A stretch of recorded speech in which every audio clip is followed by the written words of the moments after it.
Sa wakas, big man ng Lakers na si Christian Coloco maglalaro na, pinayagan na ng NBA Fitness to Play panel. Pero bago yan, dito muna tayo kay Coach JJ Redick na siguradong mas bibilib kayo sa head coach ng Lakers matapos niyang akuin ang responsibilidad sa pagkatalo ng Lakers laban sa Phoenix Suns sa score na 109-105.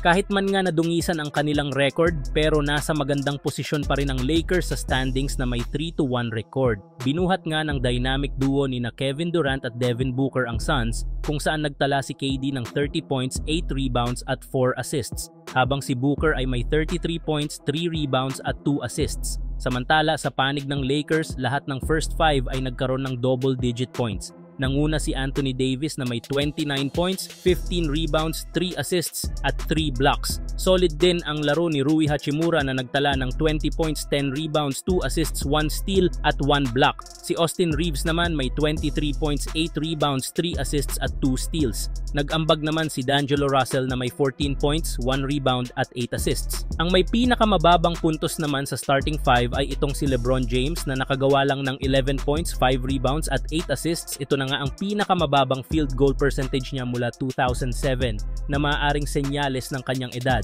Sa post-game interview, diretsahang inako ni Coach JJ Redick ang pagkatalo ng Lakers. Ayon sa kanya, kung may dapat daw nasisihin ay walang iba kundi siya iyon, lalo na't hindi siya nakapag-focus sa depensa kay KD sa simula ng fourth quarter na naging dahilan ng pagkatalo ng Lakers. Aminado rin siya na ang 14 points ng Lakers sa second half ay malaking epekto sa laro at dapat daw ay mas maayos niya ang opensa ng team sa mga susunod nilang mga game. There's one thing to nitpick, it's probably me. I probably should have gone to the fire a possession or two earlier against KD. Samantala, available na nga si Christian Coloco mga tropa matapos mabigyan na siya ng clearance ng NBA ayon kay Shams Charania ng ESPN. Kaya pwede na nga siyang mag-join sa roster ng Los Angeles Lakers. Pero syempre, bago siya makapaglaro ng tuluyan, kailangan nga niya munang sumali sa mga practices ng Lakers para maging fit siya sa sistema ng team under Coach JJ Redick. Malaking dagdag nga itong si Coloco sa big man lineup ng Lakers.